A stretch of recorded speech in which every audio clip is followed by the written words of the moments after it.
Puis, on joue dessus. Si vous me posez la question, je répondrai par l'affirmative, bien évidemment, car quoi de mieux que de se rassembler pour jouer à toutes sortes de jeux de société ou de miniatures avec des gens qui partagent la même passion que moi. Et c'est ce qu'ont fait des dizaines et des dizaines de personnes ici au Centre socio-culturel Anne Hébert à Sainte-Catherine-la-Jacques-Cartier. On va aller rencontrer le grand organisateur Jean-François Veilleux, mais aussi des créateurs de jeux.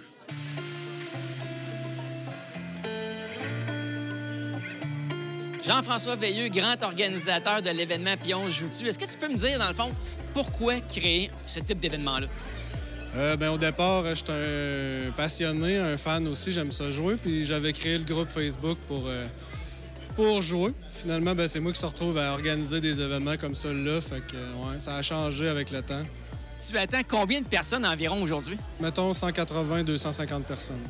Quand même, c'est du monde. Bon, et là, évidemment, ça, c'est un gros événement. Mais tu organises aussi des événements de plus petite envergure. Peux-tu m'en parler? Oui, on a starté ça il y a 2 semaines, 3 semaines. On fait des soirées au quartier, au Resto Pub. C'est ici à Sainte-Catherine. Les gens apportent leurs jeux. C'est un peu le même concept qu'ici, mais en plus simple, en plus convivial. Fait que les gens mangent, boivent une bière, puis on s'installe, on joue. Alors là, on va chercher des gens là, qui vont répondre à des questions. On veut savoir à quoi les gens jouent, c'est quoi leur jeu préféré, puis qui est en train de gagner. Ça, c'est bien important aussi. Là. OK, Martin, à quoi vous jouez présentement? On joue à Pampero. On est en train de mettre de l'électricité à l'Uruguay. C'est ça? Oui, Uruguay. On construit des éoliennes pour construire des tours électriques pour pouvoir alimenter en électricité puis faire des contrats électriques. Et là, qui est en train de gagner? C'est dur à dire parce que... C'est très serré à ce moment, mais c'est quand même bien parti, là. Écoutez, je vous souhaite une bonne game. Merci. Merci beaucoup. Stéphane Bilodeau, Jessica Bilodeau, père et fille, yes. Co-créateur d'un jeu qui s'appelle Étherlume. J'aimerais que vous me parliez de c'est quoi ça, Étherlume? Donc, Étherlume, c'est quoi? Éther vient du mot mystérieux, fantastique. Mystérieux, mystique, fantastique. Lume, c'est tout ce qui est lumière. Fait que les deux ensemble, ça marche bien. Notre objectif, nous, on a toujours été dans l'univers du Donjon Dragon ou du RPG comme tel. Et là, pour ceux qui connaissent pas ça, les RPG, c'est le role-playing game. Ce sont les jeux de rôle, effectivement. Et là, le jeu en est à quel stade là, en ce moment? Là, justement, on vient de finir la campagne sur Kickstarter. Puis on est au stade après-campagne. Donc, on peut toujours acheter jusqu'à 1 mois, 2 mois après. Jean-François Gauthier, propriétaire de Goblivion Games, créateur de Goldblivion, de Goblivion, de Dinoblivion. Mais là, on va ailleurs, là. Oui, là, c'est un nouveau jeu qui me sort un peu de ma gamme de jeux stratégiques compliqués pour gamers. C'est un jeu de party qui est vraiment accessible à tout le monde, que tout le monde joue en même temps, pas de temps à perdre. C'est un jeu un peu ridicule qui se prend pas au sérieux, qui mène vraiment à beaucoup de faux rires. Une partie moyenne, ça dure 15 minutes, puis honnêtement, tu vas en rejouer une autre après. Là. C'est pas rare que je m'installe avec un groupe, puis finalement, on joue 1 heure. Les gens qui voudraient se le procurer, on fait ça de quelle façon?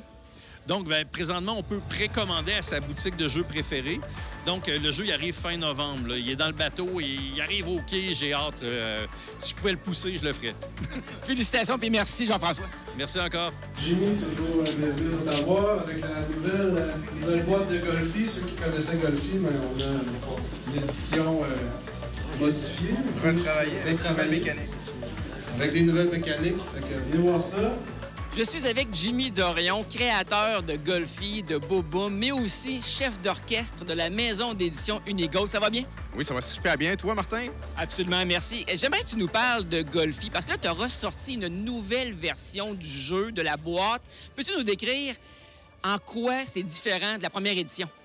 Oui, bien, premièrement, j'ai retravaillé le jeu. Donc, j'ai changé le format de la boîte, évidemment. Donc, il est la moitié. Donc, on parle de 50 en termes de volume. Mais en termes de matériel à l'intérieur, j'ai rajouté des cartes supplémentaires. Donc, une petite twist, une mécanique. C'est des personnages qui se joignent à l'aventure. Donc, chaque personnage va avoir son propre petit objet et il va donner des options aux joueurs qu'il n'avait pas auparavant. Donc, ça, c'est le gros changement. Mais en plus, j'ai été généreux. J'ai augmenté le nombre de feuillets pour le pointage pour les joueurs. On est passé de 30 à 100. Donc, on va pouvoir faire beaucoup plus de parties avec les feuilles qui sont inclus à l'intérieur de la boîte. Et j'ai retravaillé aussi le livret de règles pour m'assurer que tout le monde comprenait bien les règles à 100 %. Et Unigoat, vous produisez aussi des jeux de d'autres auteurs. Est-ce que je me trompe? Oui, donc une nouveauté de cette année, on a fait affaire avec des auteurs locaux, donc des petits Québécois avec qui on a décidé de s'allier. Donc, on a décidé de faire une équipe et on va avoir un nouveau jeu que je vais vous présenter qui va être 4 attaques de deux auteurs, que c'est Jonathan Gagnon et Guillaume Allary. Et il y a aussi un nouveau jeu qui va sortir, mais plus dans 2 ans. On parle de Constellar, un jeu sur les constellations avec l'auteur Hugues Moreau. Jonathan Gagnon, tu es un des co-créateurs de 4 attaques. Moi, déjà, j'entends le mot chat, j'entends le mot attaque, hein? Bataille de chat, peut-être. Est-ce que tu peux nous décrire un peu la genèse du jeu? Donc, c'est des chats de ruelle qui se battent pour des pelotes de laine. Il faut les amener dans notre but, dans notre territoire. Puis l'équipe qui en ramasse le plus va gagner la partie. J'aime l'originalité de Jimmy. Ce jeu-là va jouer à combien de joueurs? C'est quoi la durée moyenne d'une partie? C'est quoi le niveau de complexité? Et surtout, hein? Quand est-ce qu'on va pouvoir l'acheter? Oui, donc 4 attaques, c'est un jeu qui est attendu pour septembre 2025, donc l'année prochaine. On commence à faire la tournée des événements des salons pour vous le présenter. C'est 2, 4 ou 6 joueurs, donc c'est un jeu en équipe, les chats blancs contre les chats noirs, donc j'emporte fièrement le chandail. On parle d'environ 15-20 minutes pour une partie moyenne, mais à l'intérieur de la boîte, on a des petits cadeaux, on a des sachets avec des cartes supplémentaires qu'on peut ajouter après nos premières parties, qui vont venir peut-être légèrement augmenter la durée de la partie de 3-4 minutes, donc pas plus que ça. Durée de complexité, je vous dirais très accessible. Si vous êtes capable de jouer à Uno, si vous êtes capable de jouer à Skibo, donc des jeux de cartes traditionnels, vous allez être capable de jouer à 4 attaques et vous allez avoir encore plus de plaisir surtout. Merci beaucoup à vous deux. Merci beaucoup. Jean-François Jalbert, copropriétaire avec ton frère Patrick d'Infini Jeux. Est-ce que tu peux me parler brièvement, là, c'est quoi ça, Infini Jeux? Infini Jeux, on est une boutique en ligne. On fait de la vente de jeux de société, évidemment. On fait de la location de jeux de société et aussi de l'animation. Quand je dis animation, dans le fond, ça peut être des animations des parties de Noël, des événements comme on a ici là, au Pion Joutu.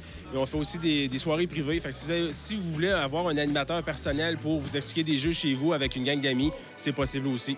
Fait que nous, on a la tâche ingrate un peu, mais de lire les livrets d'instructions pour pouvoir les expliquer par la suite. Et là, vous offrez un rabais pour les gens qui assistent à l'événement Pion Joutu aujourd'hui. Mais y aurait-il d'autres choses là, qui pourraient être intéressantes pour nous? Oui, Martin, pour toi, ce qu'on va faire, c'est que ceux qui veulent aller sur le site Internet et mettre le code vers la fin de la transaction CCAP, évidemment, bon, on sait pourquoi. Donc, vous allez avoir un 15 % de rabais là, pour ces 4 journées-là. Wow, ça, c'est généreux envers les gens qui écoutent l'émission Vue d'ici. On te remercie beaucoup, Jean-François. Bien, ça me fait plaisir, Martin. Des dizaines et des dizaines d'amateurs de jeux, des rabais ou des prix spéciaux sur des jeux offerts par Infini Jeux, des auteurs qui parlent de leur création. Il y a même Sylvain Lacroix de la chaîne L'École du jeu qui fait de l'animation ici. Vraiment, si vous êtes intéressé par les jeux de société, c'est un événement à ne pas manquer. Et là, moi, je vais aller dépenser un peu.